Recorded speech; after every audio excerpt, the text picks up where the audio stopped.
샬롬, 밤새 평안하셨습니까? 오늘도 또 24시간이라는 풍성한 이 시간을 하나님이 허락하셨습니다. 오늘도 여러분들에게 성삼위 하나님의 은총과 축복이 충만한 하루가 되시기를 주님의 이름으로 기도드립니다. 오늘은 여호수아서 13장으로 1절로 33절까지 요약 강해 큐티로 나눕니다. 요단강 동편 땅 분배에 대한 말씀을 나누도록 하겠습니다. 먼저 1절로 7절은 정복하지 못한 지역에 대한 기록입니다. 본문 1절입니다. 여호수아가 나이 많아 늙음에 여호와께서 그에게 이르시되 너는 나이 많아 늙었고 얻을 땅이 남은 것은 매우 많도다. 여호수아가 가나안 땅에 첫 발을 디디며 가나안 정복 전쟁을 시작한 이후 세월이 많이 흘러 어느새 여호수아도 늙어버리고 말았습니다. 이때 여호수아의 나이가 얼마나 되었는지 본문은 밝히고 있지 않기 때문에 자세히는 모르겠지만 여호수아도 늙어 일선에서 퇴장할 때가 다가온 것입니다. 그런데 문제는 아직 정복하지 못한 가나안 땅이 많이 남아있다는 사실입니다. 2절 이하 6절은 그 땅이 어디인지를 밝혀주고 있습니다. 그리고 하나님은 여호수아에게 아직 정복하지 못한 땅을 이스라엘 9지파와 므낫세 반지파에게 나누어 주라고 한 것입니다. 6절로 7절입니다. 또 레바논에서부터 미스르봇마임까지 산지 모든 거민 곧 모든 시돈 사람의 땅이라 내가 그들을 이스라엘 자손 앞에서 쫓아내리니 너는 나의 명한 대로 그 땅을 이스라엘에게 분배하여 기업이 되게 하되 너는 이 땅을 9지파와 므낫세 반지파에게 나누어 기업이 되게 하라 하셨더라.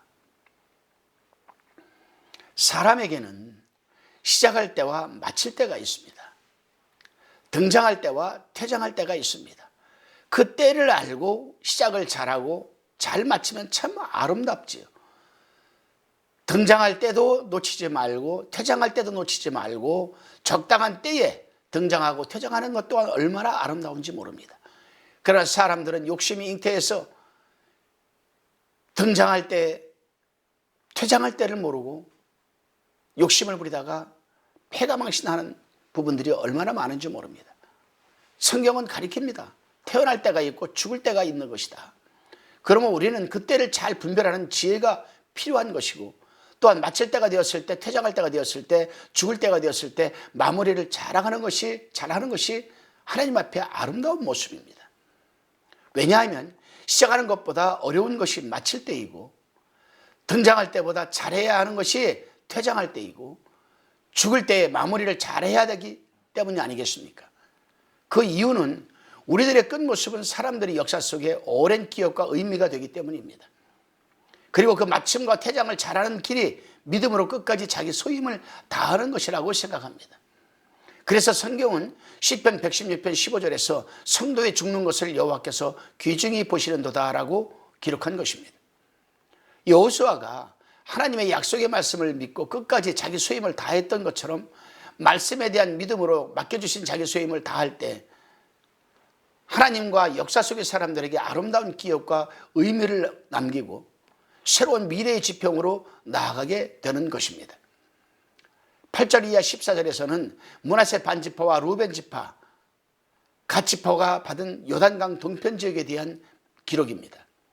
8절입니다. 므낫세 반지파와 함께 루벤 사람과 갓 사람은 요단 동편에서 그 기업을 모세에게 받았는데 여호와의 종 모세가 그들에게 준 것은 이러하니 곧 요단 동편 이 요단강 동편 지역의 땅은 모세가 이미 세 지파에게 약속한 땅이었습니다. 그리고 14절입니다.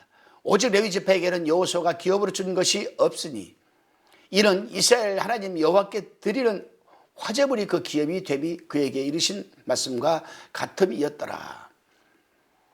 그리고 같은 말씀이 33절에도 반복되고 있습니다.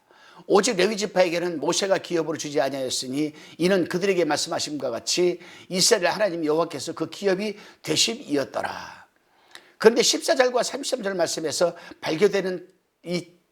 발견되는 것이 차이가 있는 부분이 있습니다. 여호수아와 모세입니다.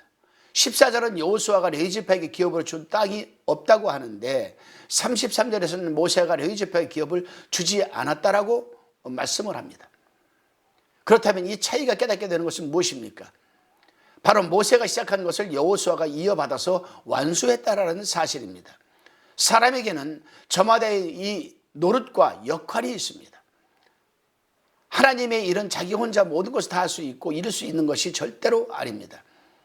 이 시대의 역사와 변화에 따르는 제 노릇, 제 역할이 있는 것입니다.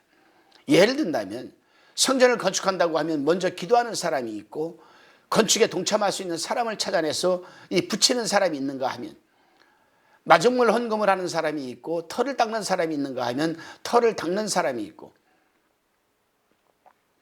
성전의 내장과 외장을 하나하나 세워나가는 사람이 있는가 하면 확장하고 발전시키는 사람이 있는 것입니다. 그리고 그러한 사명은 하나님께서 저마다에게 주신 하나님의 분복인 것입니다. 그러므로 역사의 한 시기와 시점에서 하나님의 교회와 세상을 위해 자신의 노릇과 역할을 다했다면 그것이 곧 하나님께 영광이 되는 것이고 주 앞에서는 날에 영광이 상급이 되는 것입니다. 인생의 의미로 남고 영광이 기다리는 퇴장이 되는 것입니다. 15절로 23절은 루벤 지파에게 준 기업에 대한 말씀이고 24절에서 28절은 갓 지파에게, 29절에서 31절은 므낫세 반 지파에게 준 기업에 대한 말씀입니다. 그리고 말씀들을 가만히 들여다보면 땅을 분배할 때 가족대로 주었다라고 말씀하고 있습니다. 먼저 15절입니다. 모세가 루벤 자손의 지파에게 그 가족을 따라서 주었으니, 다시 23절입니다. 루벤 자손의 서편 경계는 요단과 그 강가라. 이상은 루벤 자손의 기업으로 그 가족대로 받은 성읍과 촌락이니라. 다시 24절입니다. 모세가 갓 지파 곧 갓 자손에게도 그 가족을 따라서 주었으니, 28절로 29절 다시 한번 읽어봅니다. 이는 갓 자손의 기업으로 그 가족대로 받은 성읍과 촌락이니라. 모세가 므낫세 반 지파에게 주었을 때 므낫세 자손에만 지파에게 그 가족대로 주었으니, 31절입니다.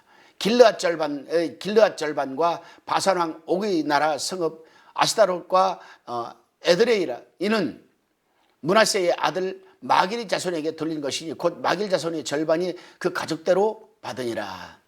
하나님은 여호수아를 통해 요단강 동편 땅을 분배할 때 마구잡이로 기분 내키는 대로 한 것이 아니라 가족 수를 따라 분배하셨습니다. 곧 가족 수가 많은 가문에는 좀 더 많은 것을 주시고 가족 수가 적은 가문에는 조금 적게 준 것입니다. 그렇습니다, 여러분. 우리가 믿고 섬기는 하나님은 배려하시는 하나님이십니다. 사람의 형편과 사정을 아시고 도우시고 채우시는 하나님이 아니시겠습니까?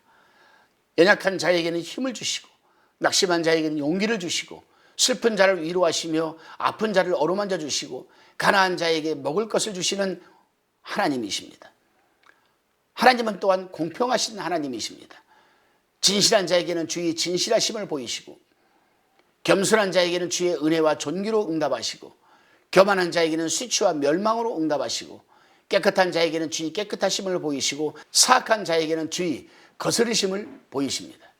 이미 위에서 말씀드렸습니다만 사람은 등장할 때와 퇴장할 때가 분명히 있습니다.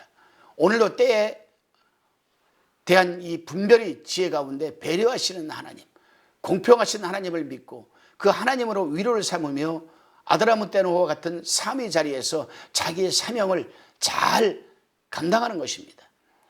여러분에게 아무리 대풍이 몰아치는 광풍 로드와 같은 아드라무떼노 자리에 서 있다 할지라도, 그런 환경에 있다 할지라도, 그런 어려움과 고통 속에 처해 있다 할지라도 자신의 사명과 수입을 넉넉히 감당해내시는, 그래서 하나님으로부터 충분한 위로와 풍성한 축복을 함께 받아 누리시는 저와 여러분이 되시기를 기도합니다.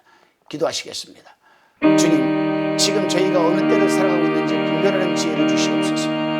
그리고 배려하시는 하나님, 공평하신 하나님을 믿고 배려와 공평의 하나님을 위로로 삼으며 아드라무떼로 같은 이 삶의 현장에 서 있다 할지라도 소임과 사명을 넉넉하게 감당해낼 수 있는 오늘 하루가 되게 하여 주옵소서.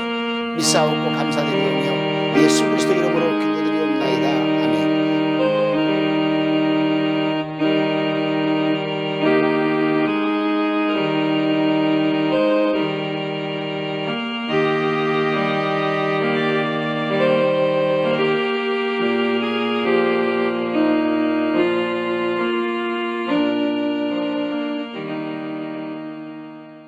화평방송 구독, 좋아요 부탁드립니다. 감사합니다.